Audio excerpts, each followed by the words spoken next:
Introduction. Today's book is Give and Take: Why Helping Others Drives Our Success by Adam Grant. The book challenges conventional wisdom about success. Instead of focusing solely on self-interest, Grant explores how giving, helping others without expecting anything in return, can be a powerful strategy for achieving long-term success.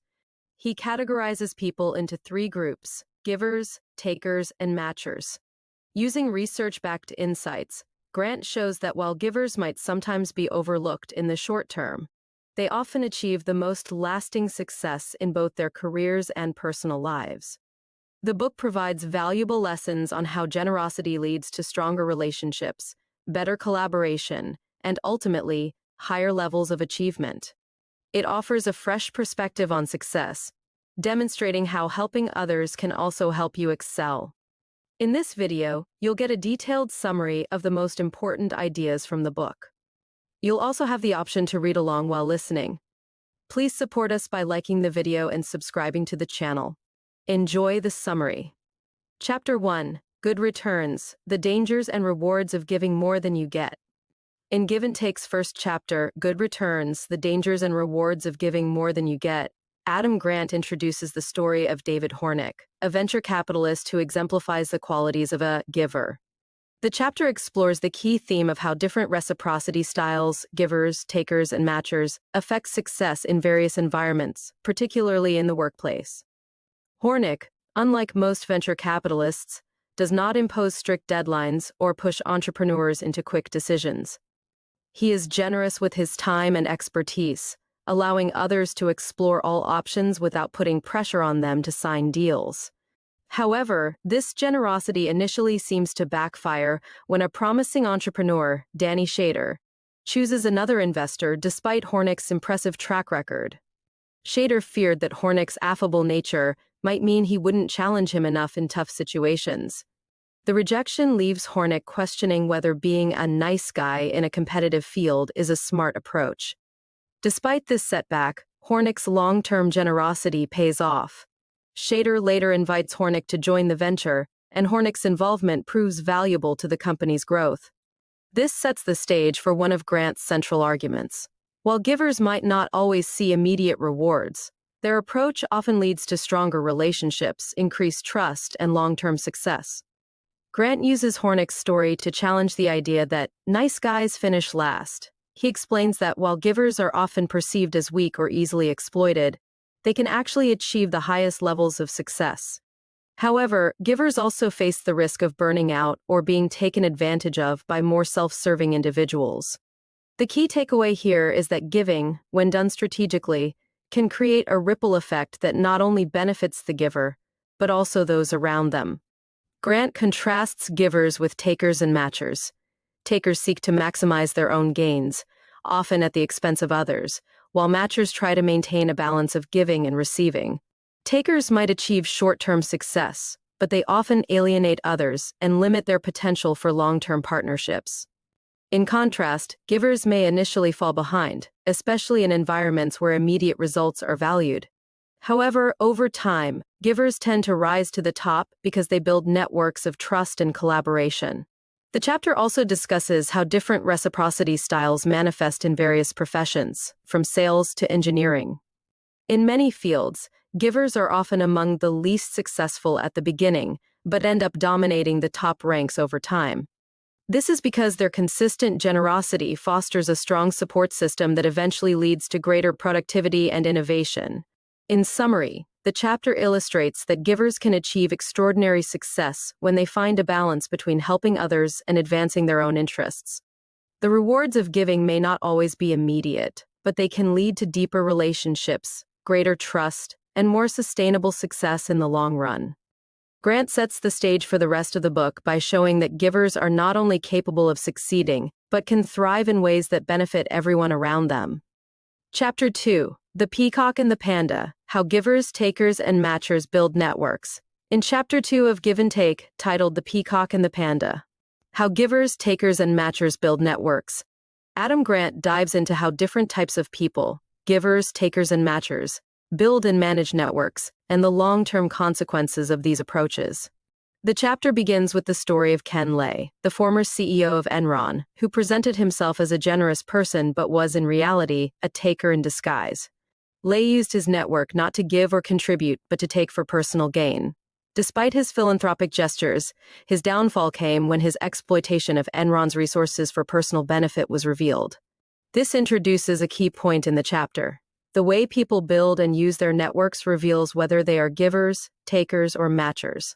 Grant explains that building a network can be advantageous in three key ways: accessing private information, gaining diverse skills, and obtaining power.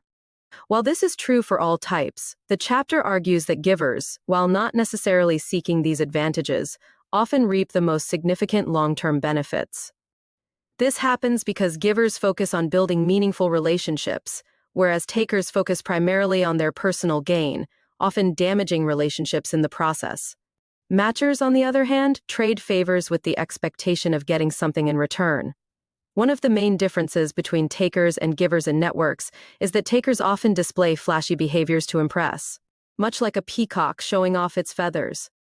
They use connections for self-promotion and recognition. However, this self-centered behavior is ultimately unsustainable, as takers' true nature tends to emerge, leading people to distrust them. This happened with Ken Lay.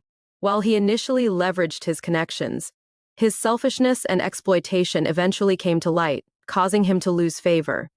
In contrast, givers quietly build their networks through genuine acts of kindness, such as the way Adam Rifkin, the so-called giant panda of networking, approaches his relationships.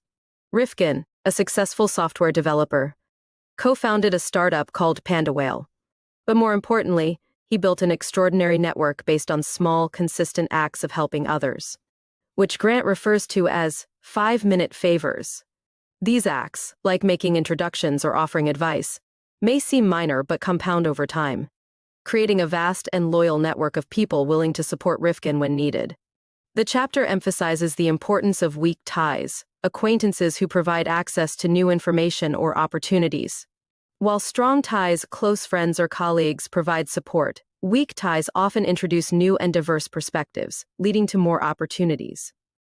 Givers are better at maintaining both strong and weak ties, as their reputation for generosity keeps doors open even years after the initial connection. One of the practical lessons of the chapter is the idea that giving creates reciprocity in networks. Even though givers don't expect anything in return, their behavior encourages others to help them when needed. This is because givers establish a positive reputation that travels through the network, creating a kind of social currency that can be cashed in later. Givers build networks based on trust, goodwill, and respect, which are far more durable than the transactional relationships built by takers and matchers. In essence, Grant concludes that givers ultimately build richer, more sustainable networks. While takers may rise quickly, they often fall just as fast when their self-serving motives are exposed. Matchers, who operate based on the principle of "you scratch my back, I'll scratch yours," build decent networks, but they tend to limit themselves to people they see as useful. Givers, however, create networks that expand opportunities not just for themselves but for everyone involved, which in turn creates long-lasting success. This chapter serves as a reminder that authentic generosity can have long-term benefits, especially in building a robust network that goes beyond transactional exchanges. Chapter 3, The Ripple Effect, Collaboration and the Dynamics of Giving and Taking Credit. In Chapter 3 of Give and Take, titled The Ripple Effect, Collaboration and the Dynamics of Giving and Taking Credit, Adam Grant explores how givers, takers, and matchers operate in collaborative environments, specifically focusing on the dynamics of credit sharing and collaboration. This chapter emphasizes how these differences affect not only individual success, but also the success of teams. The chapter opens with the story of George Meyer, a key contributor to The Simpsons, whose success illustrates the power of giving in collaborative settings. Meyer, who has been credited with shaping much of the humor on The Simpsons, quietly contributed to the success of the show, rarely taking personal credit for his work. Despite this, Meyer's giving nature earned him immense respect among his peers, which allowed him to influence the direction of the show without the competition or jealousy that often accompanies creative work. Grant explains that one of the key differences between givers and takers in collaboration is how they approach credit. Takers tend to hoard credit for themselves, believing that acknowledgement of their contributions will boost their reputation and success. However, this often backfires because colleagues grow resentful and may withhold future support. In contrast, givers freely share credit and prioritize the group's success over their own. This approach not only fosters goodwill but also builds a reputation for trustworthiness and cooperation, leading to more opportunities in the long run. Grant introduces the concept of idiosyncrasy credits, which are essentially social credits givers earn within a group by contributing generously without expecting anything in return. These credits allow givers to occasionally deviate from group norms or offer new, potentially controversial ideas without backlash. When givers challenge the status quo or suggest improvements, their intentions are trusted because they have demonstrated that their primary concern is the group's welfare. The chapter also touches on how takers, while often creative and independent, may suffer in the long run because they fail to collaborate effectively. An example of this is Frank Lloyd Wright, a renowned architect who, at the peak of his career, believed he could succeed without help. Wright isolated himself from talented collaborators, which led to a significant decline in his productivity and creative output. His ego-driven, self-serving approach eventually limited his success, showing that even the most brilliant individuals need strong collaboration to sustain long-term achievement. On the other hand, givers like Meyer thrive by embracing interdependence. Meyer's willingness to help others and take on less glamorous tasks, like rewriting scripts or developing sketches for lesser-known guests, made him indispensable in The Simpsons writers' room. His focus was always on making the show better, rather than drawing attention to himself. This not only earned him the admiration of his colleagues, but also allowed him to have a lasting influence on the show's success.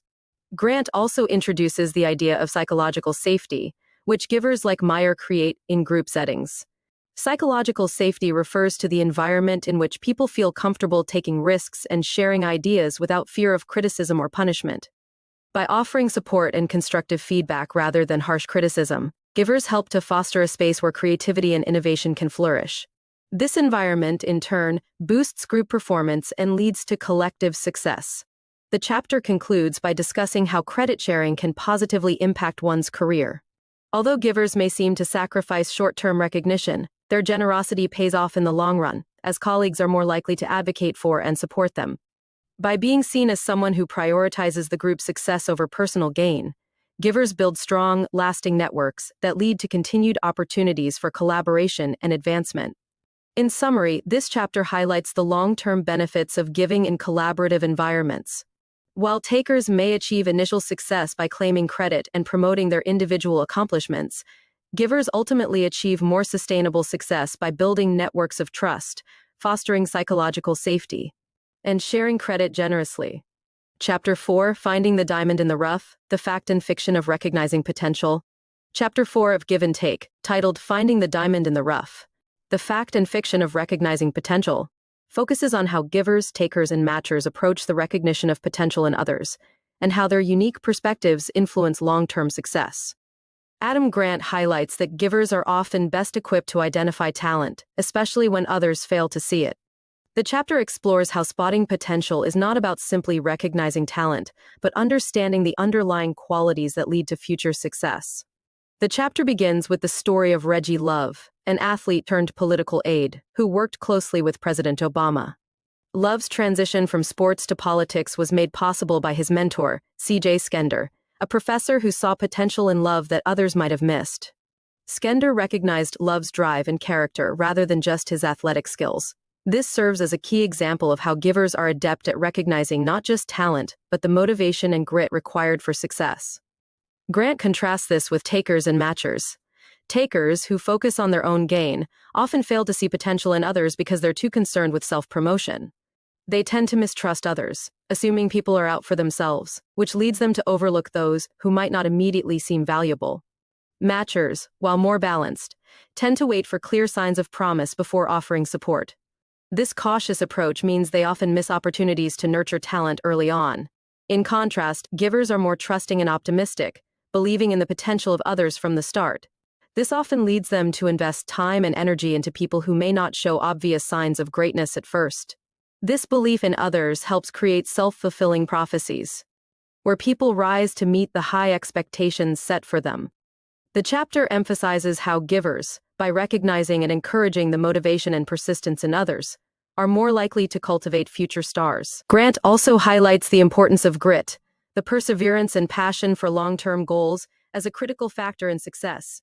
Givers, who focus on seeing the potential in others, are particularly skilled at identifying and nurturing grit.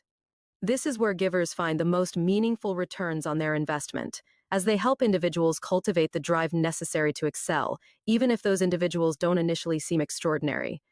The chapter includes stories of teachers and leaders like Skender, who repeatedly demonstrated how recognizing potential can lead to extraordinary results.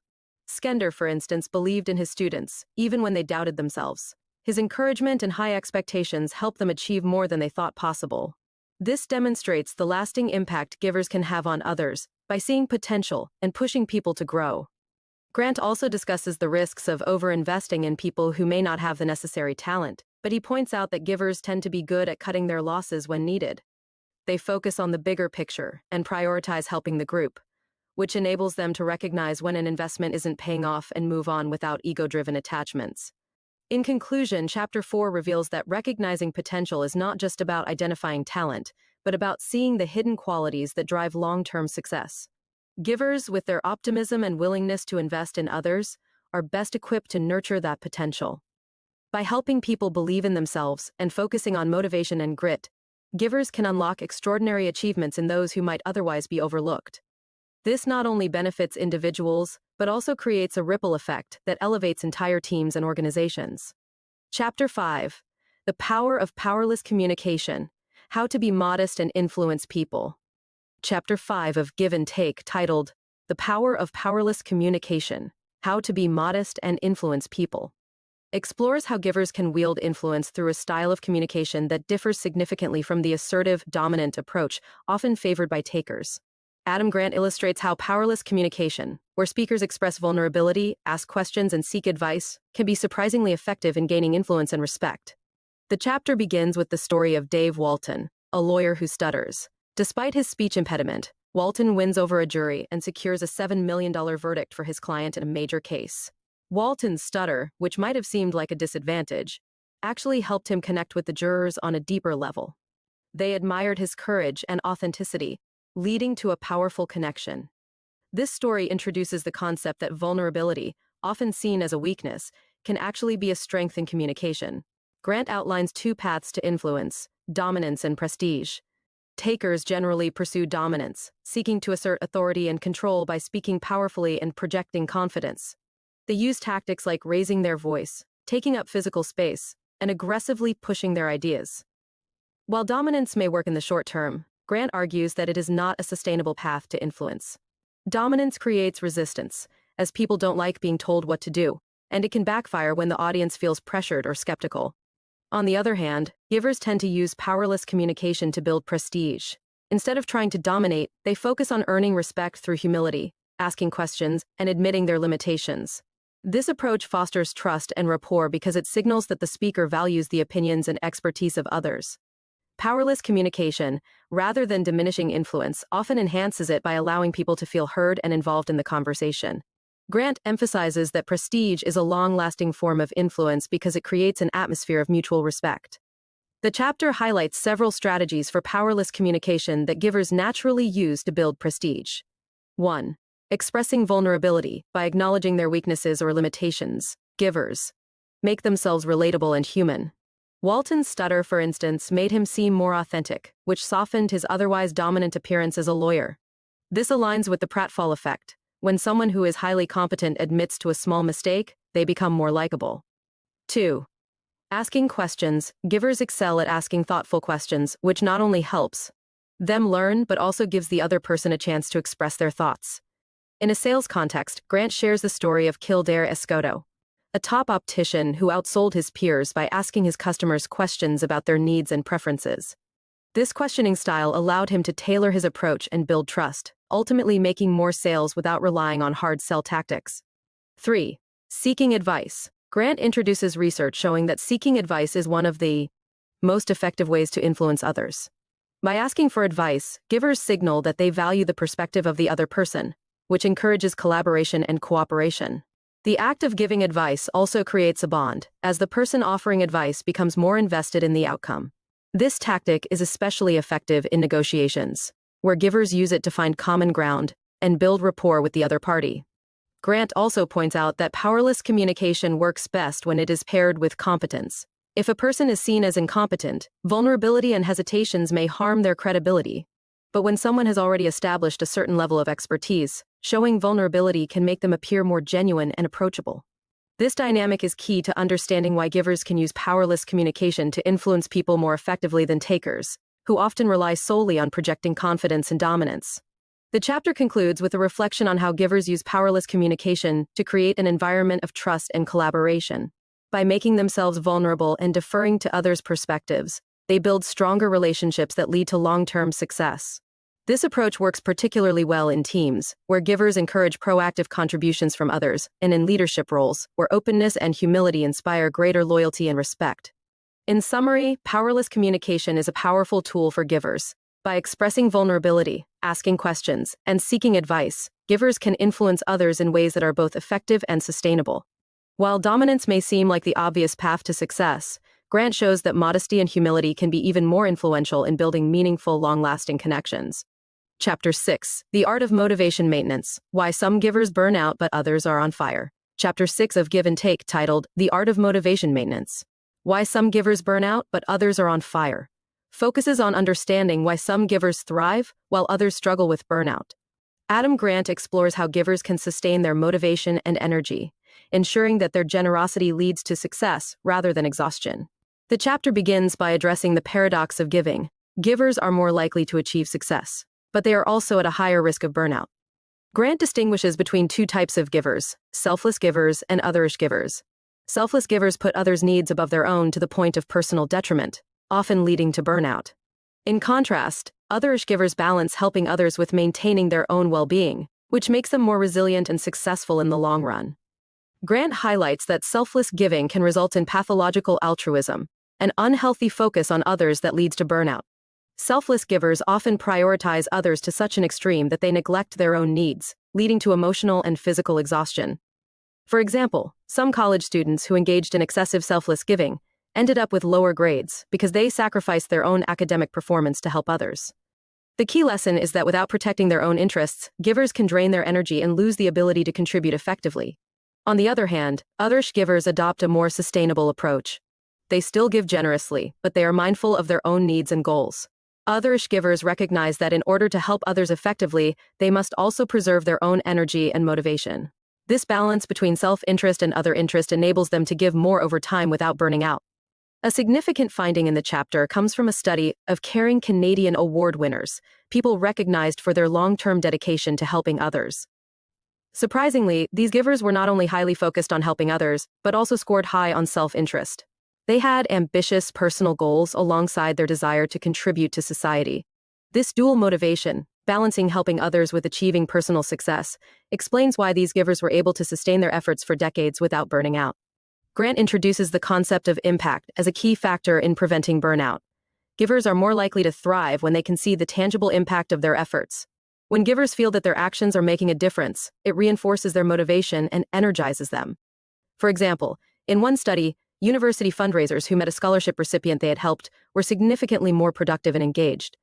By seeing the direct results of their work, they felt re-energized and driven to continue giving. Chunking and sprinkling are two strategies Grant discusses for maintaining motivation.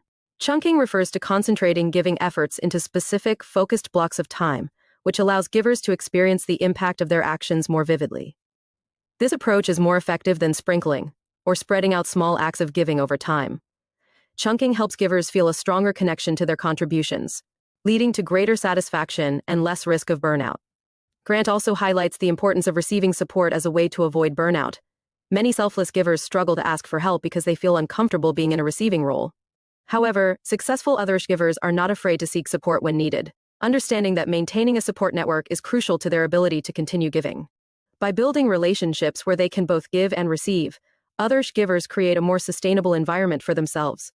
The chapter concludes by emphasizing that giving more can actually help avoid burnout, but only when done in a way that allows the giver to feel the impact of their contributions and receive support from others. The key takeaway is that balance is essential. Givers who can blend self-interest with their desire to help others are more likely to sustain their efforts and experience long-term success without the risk of burnout. Chapter 7, Chump Change, Overcoming the Doormat Effect. Chapter 7 of Give and Take, titled Chump Change, Overcoming the Doormat Effect, delves into how givers can avoid being taken advantage of while maintaining their generous nature. Adam Grant addresses the concern many givers face, that their willingness to help others might lead to being exploited or undervalued. This chapter reveals how successful givers navigate these challenges, showing that giving doesn't have to mean being a pushover. The chapter opens with the story of Lillian Bauer, a brilliant consultant who delayed her promotion to partner because of her excessive generosity. Bauer was known for always saying yes, mentoring junior colleagues, and bending over backward for clients. Her inability to set boundaries made her seem less assertive, which slowed her career progression. Bauer's story exemplifies what Grant calls the doormat effect, the tendency for givers to be walked over by others because of their selfless nature. Grant explains that one of the primary reasons givers fall into the doormat trap is that they are often too trusting and too empathetic. Givers tend to believe that everyone has good intentions and are reluctant to say no. However, this leaves them vulnerable to takers, people who exploit generosity for personal gain. Grant emphasizes that to avoid becoming a doormat, givers need to balance their giving with strategic boundaries and awareness of the motives of others. One of the key concepts in this chapter is the idea of sincerity screening. Givers who are successful, like Jason Geller, have developed a skill for discerning who is a genuine giver or matcher and who is a taker. Geller, a partner at Deloitte, offered mentoring to new hires, but he was careful to evaluate who was genuinely interested in learning versus those who were just trying to take advantage of him. This process of screening helps givers avoid wasting time and resources on people who are only out for themselves. Grant discusses how successful givers use reciprocity styles to protect themselves from exploitation. In interactions with takers, givers often shift to a matcher approach, where they expect reciprocity before continuing to give. This is illustrated through the strategy of generous tit for tat. In this approach, givers start by offering help, but if they encounter a taker, they shift to matching behavior, only continuing to give if the other person reciprocates. This allows givers to maintain their generosity without being exploited. Another critical idea Grant introduces is the importance of assertiveness. Many givers, especially those who are agreeable, struggle to advocate for their own interests. They worry that being assertive will make them seem selfish or unkind. However, Grant shows that being assertive is crucial for givers to avoid becoming doormats. He shares the story of Samir Jain, a professional who traditionally avoided negotiation and assertiveness, often getting lower pay as a result. However, when Samir reframed his negotiations as advocating for his family rather than just himself, he became much more assertive. By thinking of himself as an agent for others, Samir was able to negotiate a higher salary and better benefits. Grant argues that givers can become more assertive by thinking of their actions as a way of advocating for others. This reframing helps givers overcome their discomfort with assertiveness while staying true to their values of helping others. In negotiations, for example, givers can explain that they are pushing for a better outcome not just for themselves, but also for those they support, such as family members or team members. The chapter also introduces relational accounts, explanations that highlight how a giver's actions benefit others. For example, when Bauer began setting limits with clients, she would explain that overloading her team would reduce the quality of service she could provide. By framing her refusal in terms of protecting her team, she was able to assert boundaries without seeming selfish. In conclusion, Chump Change teaches givers how to avoid the doormat effect by balancing their generosity with strategic self-protection. Successful givers like Jason Geller and Samir Jain maintain their generosity but are careful to screen for takers, set boundaries, and assert themselves when necessary. By adopting an otherish approach, giving while keeping their own interests in mind, givers can avoid burnout, achieve success, and maintain their values of helping others. Chapter 8, The Scrooge Shift, Why a Soccer Team, a Fingerprint, and a Name Can Tilt Us in the Other Direction. In Chapter 8 of Give and Take, titled The Scrooge Shift, Why a Soccer Team, a Fingerprint, and a Name Can Tilt Us in the Other Direction, Adam Grant explores how small, seemingly insignificant factors can influence whether people behave like givers or takers. Through examples ranging from shared community identities to the power of social norms, Grant illustrates that even people who lean toward self-interest can be nudged toward generosity under the right circumstances. The chapter opens with the story of Craig Newmark, the founder of Craigslist. Craigslist succeeded because it catered to matchers, people who seek fairness in exchanges, balancing what they give and take. However, Grant introduces a contrasting story, Darren Beal and his creation of FreeCycle, a community where goods are given away freely with no expectation of return. Unlike Craigslist, which is based on fair exchanges, FreeCycle promotes generalized reciprocity, giving to one person with the understanding that others in the community will give as well.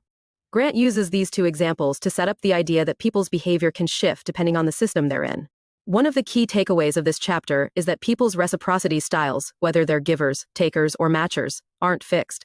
Under the right conditions, even matchers and takers can act more like givers. Grant highlights research by social scientists Rob Willer and Frank Flynn, who studied free cycle participants and found that even those who initially joined the community with a taker mentality ended up giving more than expected. This shift occurs when people feel they are part of a group with a shared identity, which fosters a sense of belonging and increases their willingness to contribute. Grant points out that common identity is a powerful motivator in shifting people's behavior toward giving. He shares an experiment involving soccer fans. When Manchester United fans saw someone in need who wore a team jersey, they were far more likely to help than when the person wore a plain shirt. This illustrates that people are more inclined to act generously when they perceive that they share a meaningful connection with the recipient of their help. Another important factor in fostering giving is the power of social norms. Grant explains how elevating role models can inspire generosity in others. He shares the example of a 98-year-old free cycle member who repaired bicycles and gave them to children. Seeing someone model small acts of giving makes others more likely to follow suit. This aligns with the idea that people want to belong and conform to the behavior they observe in others, especially when it's visible and celebrated. The chapter also discusses how small, common gestures can have a large impact on giving behavior. In one study, participants were more likely to help a stranger after learning that they shared a rare type of fingerprint, but only when the similarity was presented as something uncommon. The rarity made the similarity feel special, increasing the sense of connection. This led to what Grant calls the uncommon commonality effect, where people are more likely to act generously when they feel a unique bond with someone. Grant concludes by discussing the implications of these insights for organizations and communities. When groups foster a culture of giving, and when leaders model generosity, they can shift the behavior of even those who are typically self-serving. He introduces the concept of optimal distinctiveness, a psychological theory that explains how people seek to balance their desire to fit in with their desire to stand out. Being part of a unique group can satisfy both needs, creating an environment where people are motivated to give. In summary, Chapter 8 illustrates how situational factors, like a sense of shared identity, visible role models, and subtle commonalities, can tilt people toward giving. Grant argues that by designing environments that encourage generosity, we can influence even takers to act more like givers, creating communities where everyone contributes and benefits. This chapter provides practical insights into how to cultivate a culture of giving, whether in personal networks, organizations, or broader communities. Chapter 9, Out of the Shadows. In Chapter 9 of Give and Take, titled Out of the Shadows, Adam Grant delves into the transformative journey of individuals who shift from a self-serving mindset to embracing the values of giving. This chapter discusses how people can make a transition from being takers or matchers to becoming successful givers, highlighting the powerful impact of reputation, relationships, and personal growth. The chapter begins with the story of Derek Sorensen, a pseudonym, a former professional athlete turned negotiator. Derek started his career with a taker mentality, focusing on winning at all costs in negotiations. Early in his career, he ruthlessly pursued his own interests, decimating his competitors and securing short-term wins. He even earned a reputation as the most ruthless negotiator among his peers, a title that reflected how much he prioritized personal gain over building meaningful relationships. However, Derek's mindset began to change when he realized the negative impact his reputation was having on his career and personal relationships. After a particularly tough negotiation, Derek experienced guilt about how he had handled the situation, which led him to reconsider his approach.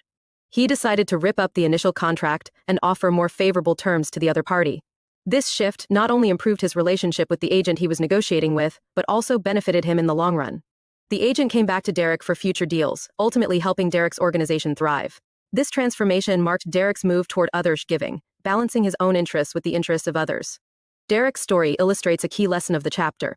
Even those who start out as takers can shift toward giving when they realize the long-term benefits of building trust and goodwill in their relationships.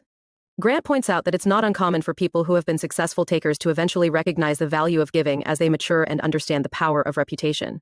Grant also emphasizes the importance of reputation in determining success over the long term. While takers may win in the short run, their selfish behavior eventually catches up with them, as they become known for being exploitative or untrustworthy. In contrast, givers who contribute to others' success are more likely to develop strong reputations that open doors to new opportunities.